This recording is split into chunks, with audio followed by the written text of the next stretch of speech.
warahmatullahi wabarakatuh. Salam sejahtera bagi kita semua.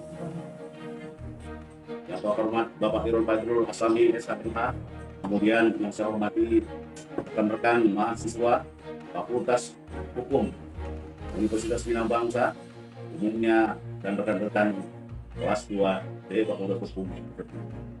Pertama-tama kami ucapkan syukur alhamdulillah kehadiran Allah Subhanahu wa taala, rahmat, kesehatan, dan kekuatan serta hidayahnya sehingga kita dapat menyelesaikan tugas tim dari Bapak dosen Irwan SHMH dengan judul anotasi yuridis terhadap tindak pidana penganiayaan dalam putusan PN Serang nomor 6 PB garis-miring 2023 Serang tanggal 15 Maret 2023. Sebelumnya kami ucapkan terima kasih pada Bapak Irwan Badrul Aslami SHMH selaku dosen pengampu materi hukum pidana atas bimbingan dan arahannya selama ini. Kemudian berikutnya izinkanlah kami memperkenalkan diri kami selaku kelompok 2 dengan anggota sebagai berikut. Yang pertama, saya sendiri Haritanu Supono. Yang kedua, Yus Sabarudin. Yang ketiga, Febri Robi. Yang keempat, Fedi Azrami. Dan yang terakhir adalah Bapak saya. Selanjutnya sesuai dengan judul, ya, maka izinkan kami membahas anotasi dan kajian yuridis terhadap tindak pidana penganiayaan dalam putusan Pengadilan Negeri Serang nomor 76 ID 2023 dan Serang tanggal 15 Maret 2023 sebagai berikut. Informasi ini perkara 1. Identitas terdakwa. Nama Muhammad Siddiq bin Haji Kasim. Tempat lahir Pandeglang. Umur 36 tahun atau lahir pada tanggal 16 Maret 1985. Jenis kelamin laki-laki. Kebangsaan Indonesia. Agama Islam. Tempat tinggal Kampung Juhud Nopal, RT 001, RW 001, Desa Juhud, Kecamatan Karangtanjung, Kabupaten Pandeglang. Pekerjaan sopir angkot. Pendidikan SMP kelas 2. Jadi tidak tamat. Terdakwa diajukan ke persidangan ke Peradilan Negeri Serang dengan surat dakwaan berbentuk tunggal dengan nomor BDN 2193 01/2023 tanggal 31 Januari 2023 dengan dakwaan tanggal pasal 321 ayat 1 KUHP dengan tuntutan menjatuhkan pidana penjara selama 1 tahun dan 6 bulan dikurangi selama terdakwa berada dalam tahanan. Sementara terdakwa tetap tahan dan menetapkan agar terdakwa dibebani membayar biaya perkara besar Rp4.500. Pihak terlibat dalam persidangan Pengadilan Negeri Serang sebagai berikut. Majelis Hakim terdiri dari Devi Saputra SHMH Menbum sebagai Hakim Ketua, kemudian Ika Tina SHMH, Adi Kusumo SHMH sebagai Hakim Anggota, kemudian penuntut umum Natalia Oktariana SHMH. Selanjutnya Panitra pengganti adalah Kuncian No SH, dan terakhir adalah saksi yang terdiri dari saksi 1 Endang Usmana bin Abbas Haris atau korban, saksi kedua Andi Sapri bin Sapri, saksi ketiga Ajat bin Sakri. Posisi kasus perkara ini berawal pada hari Jumat tanggal 21 Oktober 2022 sekitar pukul 17.30. Saksi korban Endang Usmana bin Abbas Hari sedang mencuci angkot angkutan umum, didatangi terdakwa dan langsung memaki-maki saksi korban Endang Usmana bin Abbas Hari sambil mengatakan bahwa saksi korban Endang Usmana bin Abbas Haris tidak punya rasa malu membawa mobil angkot yang sudah dibeli oleh bapak terdakwa, yaitu Muhammad Siddiq bin Haji, sehingga saksi korban Endang Lesmana bin Abbas cemburu dan saling cekik dengan keluar karena ketahui saksi korban Endang Lesmana bin Abbas Haris mobil tersebut milik saksi dan Sapri bin Sapri. Lalu saksi Endang Lesmana bin Abbas Haris dan terdakwa pergi bertemu dengan saksi Andi Sapri bin Sapri menggunakan mobil angkot tersebut yang sudah menunggu di depan Polsek Baros bersama saksi Ajat bin Sapri. Kemudian kita pukul 18 WIB, saksi Andi Sapri bin Sapri dan saksi Ajat bin Sapri naik ke mobil angkot yang dikendarai oleh saksi korban Endang Lesmana bin Abbas dan duduk di belakang bersama dengan terdakwa Ahmad bin Haji Kasim. Lalu saksi korban Endang Lesmana bin Haris menanyakan kepada saksi Andi Sapri bin Sapri apakah benar angkot tersebut sudah dijual pada bapaknya. Terdakwa mukul kepala Endang Lesmana bin Haris bagian bahu sebanyak 1 kali, bagian daun telinga 1 kali, bagian kepala 1 kali, dan mengenai mata sebelah kiri sebanyak 1 kali, dan menggunakan tangan kosong dan jari mengepal sehingga penglihatan saksi korban Endang Lesmana bin Abbas Haris menjadi gelap dan tidak bisa melihat. Lalu saksi Endang Lesmana bin Abbas Haris langsung menghentikan mobil yang sedang dikendarai. Kemudian saksi Andi Sapri bin Sapri dan saksi Ajat bin Sapri keluar angkot dan minta tolong pada warga sekitar yang memisahkan saksi dan terdakwa bahwa akibat perbuatan terdakwa Muhammad Siddiq bin Haji Kasim, saksi korban Endang Lesmana bin Abbas Haris mengalami memar merah bagian mata sebelah kiri, bagaimana dikuatkan dengan hasil visum ET Perkum Rumah Sakit Bayangkara tingkat 4 Banten nomor PER 248/Hek Romawi 2022 Bayangkara tanggal 31 Oktober 2022 atas nama Endang Lesmana bin Abbas Haris dengan kesimpulan pada korban laki-laki berusia 47 tahun ini dengan hasil pemeriksaan ditemukan luka memar disertai bengkak pada daun telinga, luka lecet pada bahu, dan bercak pendarahan pada selaput bening mata. Akibat kekerasan timbul yang menimbulkan penyakit atau halangan dapat sembuh dalam kurun waktu 5 hari sampai 7 hari. Dakwaan penuntut umum mengenai penganiayaan yang dilakukan terdakwa bahwa terdakwa Muhammad Siddiq bin Haji Qasim pada hari Jumat tanggal 21 Oktober 2022 sekitar pukul 17.30 waktu Indonesia Barat bertempat di Jalan Raya Pandeglang kilometer 15, tepatnya di Kampung Nyatuh, Desa Sukaindah, Kecamatan Baros, Kabupaten Serang, yang sedang dilewati di dalam angkot kendaraan umum atau setidak-tidaknya di tempat lain yang termasuk dalam hukum Pengadilan Negeri Serang telah melakukan kekerasan atau penganiayaan terhadap saksi korban Endang Lesmana bin Abbas Haris yang mengakibatkan luka memar disertai bengkak pada telinga, luka lecet di bahu, dan becak pendarahan pada selaput bening mata akibat kekerasan benda tumpul yang dilakukan oleh terdakwa. Bahwa akibat perbuatan terdakwa, saksi Endang Lesmana bin Abbas Haris mengalami memar dan memerah mata bagian kirinya sebagaimana sesuai dengan hasil visum et retum Rumah Sakit Bayangkara tingkat 4 Banten.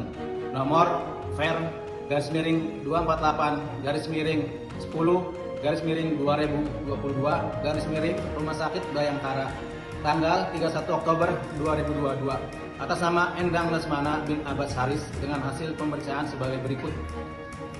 Pada pemeriksaan korban ditemukan luka memar disertai bengkak pada daun telinga, luka lecet pada bahu, dan bercak perdarahan pada selaput bening mata akibat kekerasan benda tumpul yang tidak menimbulkan penyakit atau halangan dan dapat sembuh dalam kurun waktu 5-7 hari.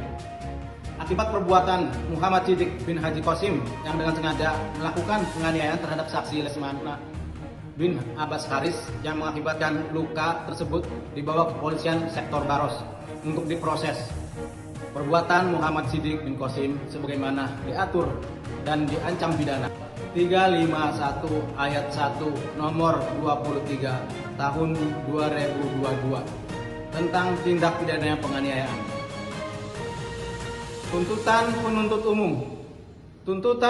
umum yang pada pokoknya berpendapat bahwa Muhammad Siddiq bin Haji Qasim telah terbukti bersalah melakukan perbuatan dalam surat dakwaan yang oleh karena selanjutnya menuntut agar majelis hakim menjatuhkan putusan yang terhadap terdakwa sebagai berikut. 1. Menyatakan terdakwa Muhammad Siddiq bin Haji Qasim terbukti bersalah melakukan perbuatan tindak pidana penganiayaan sebagaimana didakwa melanggar pasal 35 ayat 1. Menjatuhkan pidana terhadap Muhammad Siddiq bin Haji Qasim dengan pidana selama 1 tahun dan 6 bulan dikurangi selama terdakwa dalam tahanan sementara dengan perintah terdakwa tetap ditahan. Menetapkan supaya terdakwa dibebani biaya perkara sebesar Rp4.500. Membacakan putusan dan pertimbangan hukum oleh majelis hakim. Yang pertama, putusan hakim menyatakan terdakwa Muhammad Siddiq bin Haji Qasim terbukti secara sah dan meyakinkan bersalah melakukan tindak pidana penganiayaan sebagaimana dalam dakwaan tunggal. Menjatuhkan pidana kepada terdakwa oleh karena itu dengan pidana penjara selama 1 tahun. Menetapkan terdakwa tetap ditahan, membebankan kepada terdakwa untuk membayar biaya perkara sejumlah Rp4.500. Pertimbangan hakim, adapun yang menjadi pertimbangan majelis hakim dalam perkara tindak pidana penganiayaan dilakukan oleh terdakwa Muhammad Siddiq bin Haji Qasim adalah sebagai berikut. Menimbang bahwa berdasarkan keterangan saksi-saksi, keterangan terdakwa telah diperoleh fakta-fakta hukum sebagai berikut. Bahwa berdasarkan fakta-fakta dan pertimbangan-pertimbangan hukum tersebut di atas, maka unsur melakukan penganiayaan telah terpenuhi sesuai pada kronologi di atas. Bahwa dari keterangan saksi-saksi dan terdakwa serta barang yang terungkap di persidangan, maka perbuatan terdakwa telah memenuhi unsur-unsur yang terdapat dalam dakwaan. Kesatu, penuntut umum melanggar pasal 351 ayat 1 Kitab Undang-Undang Hukum Pidana dan oleh karena unsur-unsur dakwaan tersebut telah terpenuhi, dengan demikian majelis hakim berkesimpulan dan berkeyakinan bahwa terdakwa secara sah dan meyakinkan telah terbukti melakukan tindak pidana sebagaimana diatur dan diancam pidana dalam pasal 351 ayat 1 Kitab Undang-Undang Hukum Pidana yang diuraikan dalam dakwaan penuntut umum. Memandang perlu mempertimbangkan terlebih dahulu keadaan yang memberikan dan memperingankan bagi terdakwa. Keadaan yang memberatkan, sifat perbuatan terdakwa yang dapat menimbulkan keresahan dalam masyarakat, perbuatan terdakwa menimbulkan trauma mendalam bagi saksi Endang Lesmana bin Abbas Haris. Keadaan yang meringankan, selama persidangan terdakwa bersikap sopan. Terdakwa memberikan keterangan dengan jelas dan tidak berbelit-belit sehingga memperlancar jalannya persidangan. Terdakwa menyatakan penyesalan atas perbuatan yang telah dilakukan dan berjanji untuk tidak mengulangi lagi perbuatannya. Menimbang bahwa dari keadaan yang memberikan dan meringankan tersebut di atas, maka pidana yang akan dijatuhkan dianggap yang paling adil untuk diri terdakwa. Menimbang bahwa oleh karena terdakwa dijatuhi pidana, maka haruslah dibebani pula untuk membayar biaya perkara.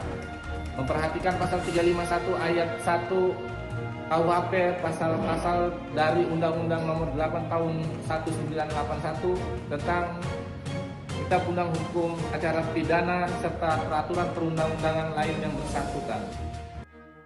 Di sini saya akan melanjutkan analisis kasus berdasarkan dakwaan penuntut umum dan majelis hakim.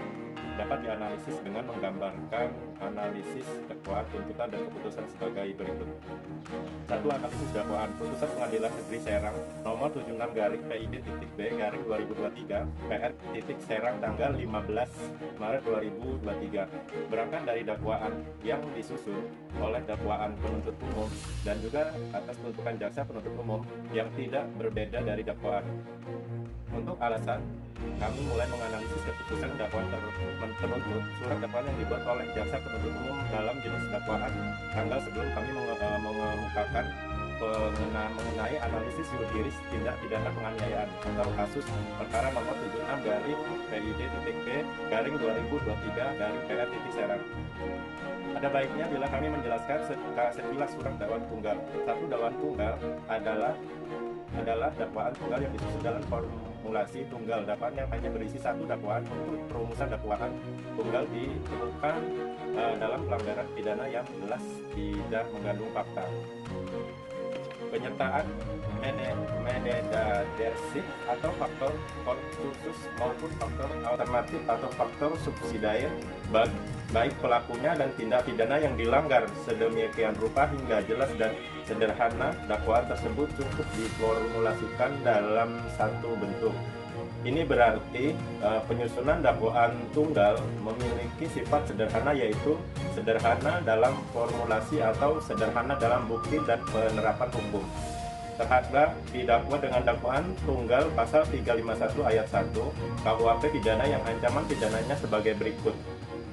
Penganiayaan diancam dengan pidana penjara paling lama 2 tahun 8 bulan atau pidana denda paling lama Rp4.500. Dalam fakta persidangan cukup untuk dibuktikan dalam dakwaan telah melakukan tindak pidana dengan kesaksian yang telah membuktikan bahwa terdakwa telah melakukan tindak penganiayaan dan juga tindakan terdakwa telah dibuktikan di persidangan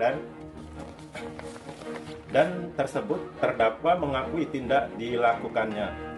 Untuk itu kami pendapat bahwa dakwaan tunggal pada tanggal perkara 76-PID.B-2023-PN.Serang tanggal 15 Maret 2023 sudah tepat karena perbuatan terdakwa telah memenuhi semua unsur dari pasal 351 ayat 1 KUHP pidana yang dibuktikan dengan fakta-fakta diperoleh dari hasil penyelidikan di mana perbuatan terdakwa sudah memenuhi unsur-unsur. Unsur barang siapa, di mana yang dimaksud dengan kata barang siapa di sini adalah siapa yang menjadi subjek hukum, yaitu sebagai pembawa hak dan kewajiban atau siapa pelaku dari perbuatan pidana yang dilakukan untuk menghindari kesalahan, penganiayaan, error in persona. Maka identitas dicantumkan secara lengkap dalam unsur dakwaan bahwa penuntut umum telah terdakwa yang hadir di persidangan telah melakukan tindak pidana seperti terkait dan pembacaan surat dakwaan penuntut umum nomor PDM 21-Serang-01/2023 tanggal 31 Januari 2023 atas dakwaan terdakwa Muhammad Siddiq bin Haji Qasim membenarkan jati diri masing-masing yang tertera dalam surat dakwaan tersebut, dihubungkan pula dengan keterangan saksi-saksi di persidangan yang satu sama lainnya berkaitan berkesesuaian. Unsur-unsur melakukan penganiayaan menurut jurisprudensi bahwa yang diartikan dengan penganiayaan adalah dengan sengaja menyebabkan perasaan tidak enak atau sakit hati atau luka pada orang lain.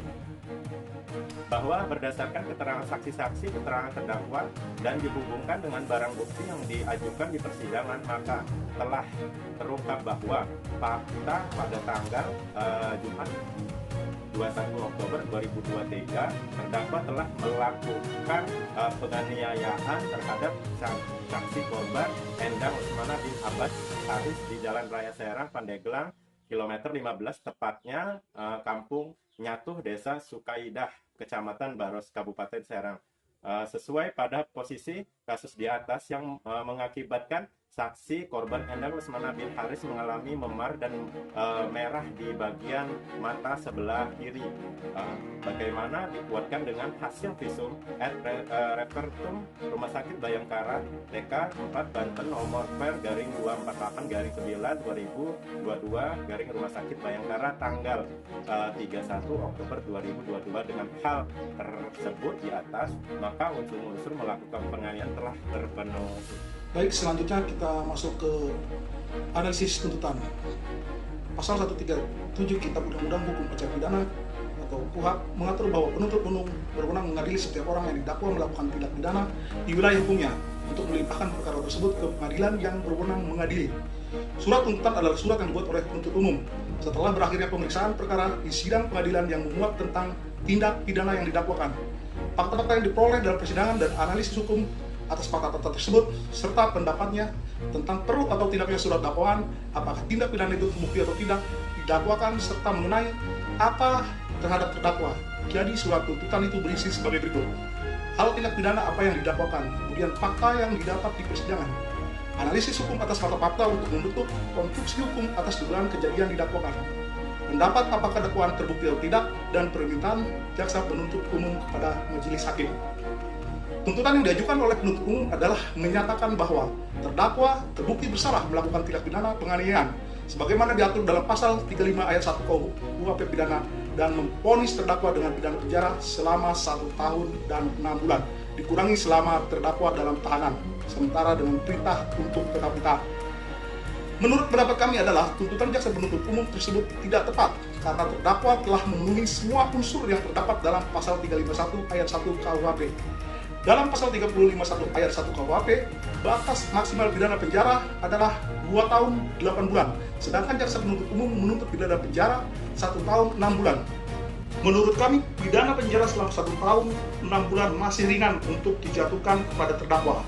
Maka seharusnya pidananya lebih berat dan sesuai isi dalam pasal 351 ayat 1 KUHP dengan ancaman hukuman 2 tahun 8 bulan agar dapat menimbulkan efek jerah terhadap perbuatannya. Karena kalau kita kaitkan sesuai dengan unsur-unsur pertanggungjawaban pidana yang terkandung, yaitu ke-1, kesalahan di mana terdakwa secara sengaja melakukan penganiayaan pada saksi korban, yaitu dengan memukul saksi korban yang mengakibatkan luka memar disertai bengkak pada daun telinga, kemudian luka lecet pada bahu dan bercak pendarahan pada selaput peninggalan. Kedua, kemampuan bertanggung jawab di mana terdakwa secara sadar melakukan tindakan penganiayaan kriminal. Tindakan terdakwa juga membuktikan bahwa ia memiliki jiwa normal dan memiliki kemampuan untuk bertanggung jawab. Dan yang perlu digarisbawahi pada analisis ini adalah bagian unsur ketiga, yaitu tidak ada alasan pemaaf di mana tidak ditemukan kondisi yang dapat membebaskan terdakwa dari tanggung jawab pidana, baik sebagai pembenaran dan pengampunan. Dari deskripsi di atas, kami berpendapat bahwa dalam hal tanggung jawab, terdakwa telah memenuhi unsur tindakan penganiayaan dan dapat bertanggung jawab atas tindakannya. Oleh karena itu, terdakwa dapat dimintai pertanggungjawaban pidana dan harus dihukum sesuai dengan aturan yang ada yaitu yang termaktub dalam pasal 351 ayat 1 KUHP dengan batas maksimal pidana penjara selama 2 tahun 8 bulan. Agar menimbulkan efek jerah dan menjadi contoh terhadap pelaku penganiayaan yang lain, karena perbuatan terdakwa dapat menimbulkan keresahan bagi masyarakat, serta perbuatan terdakwa dapat menimbulkan trauma yang mendalam bagi saksi korban, yaitu Endang Lesmana bin Abbas Haris. Selanjutnya, analisis putusan. Putusan menyatakan terdakwa dihukum pidana penjara berdasarkan pasal 351 ayat 1 KUHP pidana tentang penganiayaan yang isinya penganiayaan diancam dengan pidana penjara paling lama 2 tahun 8 bulan atau pidana denda paling banyak Rp4.500. Adapun unsur-unsur tindak pidana yang terdapat dalam pasal di atas adalah sebagai berikut: A. Barang siapa, dan B. Melakukan penganiayaan. Selanjutnya, adapun fakta hukum terdiri dari keterangan saksi, kemudian keterangan terdakwa, selanjutnya surat, dan terakhir adalah petunjuk.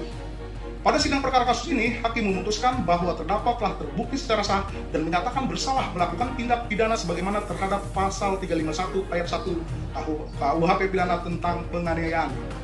Hakim dalam putusan ini menjatuhkan pidana dengan uji apar dari putusan nomor 76-Pit-B-2023-PN-Serang tanggal 15 Maret 2023, yaitu menyatakan terdakwa Muhammad Siddiq bin Qasim telah terbukti secara sah dan meyakinkan bersalah melakukan tindak pidana penganiayaan. Kedua, menjatuhkan pidana kepada terdakwa oleh karena itu dengan pidana penjara selama 1 tahun. Menetapkan masa penahanan yang telah dijalani terdakwa dikurangkan seluruhnya dari pidana yang dijatuhkan. Kemudian menetapkan terdakwa tetap dalam tahanan dan membebankan terdakwa membayar biaya perkara sebesar Rp4.500. Bahwa dalam persidangan majelis hakim telah membuktikan terdakwa yang bernama Muhammad Siddiq bin Haji Qasim melakukan tindak pidana penganiayaan dan menjatuhkan pidana penjara selama 1 tahun. Untuk itu kami berpendapat bahwa pertimbangan hukum dalam putusan tersebut belum sesuai dengan aturan yang berlaku karena hakim dalam memutuskan perkara tersebut tidak terlalu fokus pada bukti-bukti yang ada di pengadilan dari mulai saksi-saksi, bukti, dan pengakuan terdakwa. Seharusnya hakim dalam memutuskan perkara harus memperhatikan sanksi pidana penganiayaan biasa yang dapat juga disebut dengan penganiayaan pokok atau bentuk standar terhadap ketentuan pasal 351 KUHP, yaitu pada hakikatnya semua penganiayaan yang bukan penganiayaan berat dan bukan penganiayaan ringan, di mana pasal 351 KUHP ayat 1 ialah penganiayaan biasa yang tidak dapat menimbulkan luka berat maupun kematian dan dihukum dengan hukuman penjara selama-lamanya 2 tahun dan 8 bulan atau denda sebanyak-banyaknya Rp4.500. Harusnya hakim dapat meningkatkan hukuman yang lebih berat kepada pelaku tindak pidana. Hal ini sangat penting untuk menerapkan agar sanksi yang diberikan benar-benar adil dan diharapkan dapat mengurangi tindakan penganiayaan di Indonesia. Kemudian selanjutnya kesimpulan dan saran. Adapun kesimpulan yang dapat kami ambil dalam kasus pidana penganiayaan ini adalah sebagai berikut. Pertanggungjawaban pidana terhadap tindak pidana penganiayaan lebih dahulu dilihat apakah terdakwa dapat dimintakan pertanggungjawaban atau tidak. Pertanggungjawaban pidana mengarah kepada orang yang melakukan tindak pidana. Untuk dapat dipertanggungjawabkan secara pidana dapat dibuktikan dengan memenuhi unsur-unsur kesalahan, yaitu adanya kemampuan untuk bertanggung jawab, kesengajaan, dolus, dan kelalaian kulfa, serta tidak adanya alasan pemaaf. Jika unsur-unsur tersebut telah terpenuhi, maka dapat ditentukan pertanggungjawaban seperti apa yang pantas dijatuhkan terhadap terdakwa. Analisis yuridis terhadap putusan perkara nomor 76-Pit-B-2023-PN Serang tanggal 15 Maret 2023, yaitu sesuai dengan pasal 351 ayat 1 KUHP tentang penganiayaan dan berdasarkan keterangan saksi-saksi, keterangan terdakwa, dan berdasarkan fakta-fakta yang terungkap di persidangan, dan dengan keyakinan hakim, putusan yang dijatuhkan dalam perkara ini adalah penjara selama 1 tahun, mengatur bahwa jangka waktu penahanan yang telah dijalani terdakwa dikurangi seluruhnya dari pidana yang dijatuhkan, menetapkan bahwa terdakwa tetap dalam tahanan. Demikian diputuskan dalam rapat musyawarah majelis hakim dalam menjatuhkan putusan tersebut, dan bahwa kami menganggap benar karena telah memenuhi unsur pasal tersebut, namun belum sesuai terkait masalah jangka waktu hukuman. Seharusnya hukuman pidana tersebut lebih dapat diperberat lagi daripada tuntutan penuntut umum, yaitu pidana penjara selama 1 tahun dan 6 bulan. Saran. Adapun saran kami dalam kasus pidana penganiayaan ini adalah pertanggungjawaban pidana terhadap pelaku tindak pidana penganiayaan diharapkan dapat dilaksanakan secara tepat dengan menelusuri secara langsung apakah unsur pertanggungjawaban pidana dapat terpenuhi atau tidak, sehingga proses hukum dapat dilanjutkan ke tahap selanjutnya. Hakim dalam memutus perkara harus memperhatikan sanksi pidana untuk meningkatkan hukuman yang lebih berat kepada pelaku tindak pidana penganiayaan dengan mempertimbangkan berbagai aspek yang menyebabkan timbulnya penganiayaan. Hal ini sangat penting dilaksanakan agar sanksi pidana yang dijatuhkan kepada terdakwa benar-benar adil dan diharapkan dapat mengurangi tindakan penganiayaan di Indonesia. Demikian analisis yuridis terhadap putusan perkara nomor 76-Pit-B-2023-PN Serang tanggal 15 Maret 2023 yang dapat kami sampaikan. Sekian, terima kasih. Wabillahi taufiq wal hidayah. Wassalamualaikum warahmatullahi wabarakatuh.